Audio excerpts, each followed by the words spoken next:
Can I help you? Why, yes, you can. I'm here to report a terrible crime. And what terrible crime is that? This one.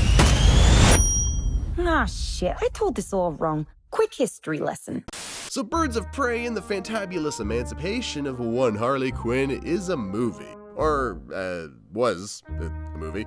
The title confused fans of the comic books, apparently. I guess Harley Quinn isn't generally a member of the group Birds of Prey, or something or other. I don't know, I don't read comics. So they've changed the title of the movie to Harley Quinn Birds of Prey, cause that solves this movie's problems. Anyway, there is a movie.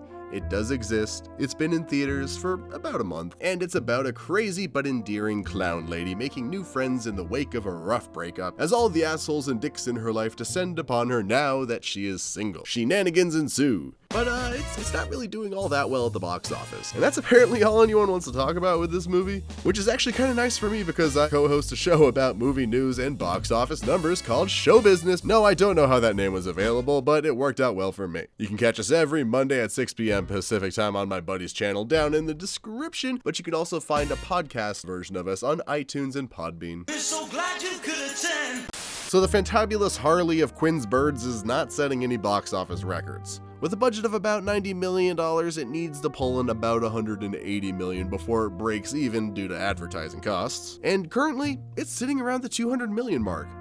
So it's doing its thing, and it's covered its costs, but honestly, it's probably not going to put a lot in the bank. And yet, many are labeling it a failure, or a flop, or some kind of historic bomb for reasons? It's not like we're talking about a movie that's losing hundreds of millions of dollars like Dolittle just did, or Cats just before that, or Terminator Dark Fate just before that, or Mortal Engines.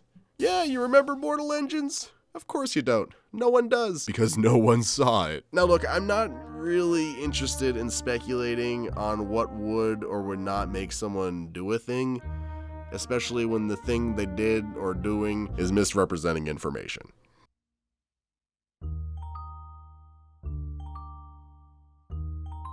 The obvious answer for all this, of course, is cause females, cause internet.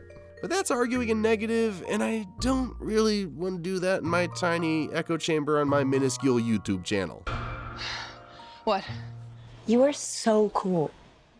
Also, Invisible Man, a movie very obviously about women dealing with abusive men. Yeah, in about 8 days, it made $52 million against its $9-ish million budget. So anyone saying Birds of Quinn lost money because lady stuff is just wrong or dishonest or both. Because the real reasons Emancipated Birds has struggled are: it is an R-rated sequel to a PG-13 flick that made most of its money off 13-year-olds. Seems kinda obvious. Most people don't know what the Birds of Prey are, and if they do, it's because they remember that sub-Smallville CW show from the early 2000s, which is not encouraging. As previously mentioned, there is a disconnect with the fan base from the comics over Harley Quinn being used to push future Birds of Prey movie, which honestly I kinda get. And then you have the modern box office savior in the form of China that has closed all the theaters in the country because of the coronavirus. So no Chinese bump for poor birds. And finally, 98.6% of the world's population despised Suicide Squad. Honka honka! Humans and animals and plants alike. Everyone. Everything. See this dog? He's sad. You know why he's sad? He just watched Suicide Squad. And it's unfortunate, because it's a good movie, guys. I liked it a lot. It's very fun. I even liked the first title. Like the movie, it's very fun. I think my favorite part was a cute little nod to Pulp Fiction in a scene where Harley needs a weapon, and looking around, she finds a shelf with a sword, a chainsaw, and a bat on it. That's just awesome. And any movie that makes me hungry, I mean, is doing something right. Though I wasn't crazy about the hyena, or at least how the hyena was used, and that it wasn't used, so it was kind of pointless. Come on, guys. But instead of most people mocking this movie for its own flaws based on its own merits, there's a whole crap ton of chatter online about how it's bad because boobies, which is why it's failing, even though it's in the green financially. Such failure. Most bomb. But like, who cares, right? It's a bunch of mouth-breathing neckbeards gonna go and do an internet, so they did an internet. Just let it go, right? Why does it matter?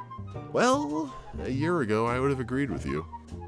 But in that year's time, not only did we get a Star Wars movie that was all but written by the loudest, most annoying, and worstest of people on Reddit, but Sony actually went and completely redesigned the main character of one of their movies 80% done with production because the internet hated the trailer. And if you go back a couple of years, Beauty and the Beast, yeah, it felt like it was designed from the ground up to answer any and all possible CinemaSin style nitpicks before they even happened. And that's not even going to mention the effect of most people hating Batman v Superman followed by everyone loathing Suicide Squad and what that meant for poor Justice League.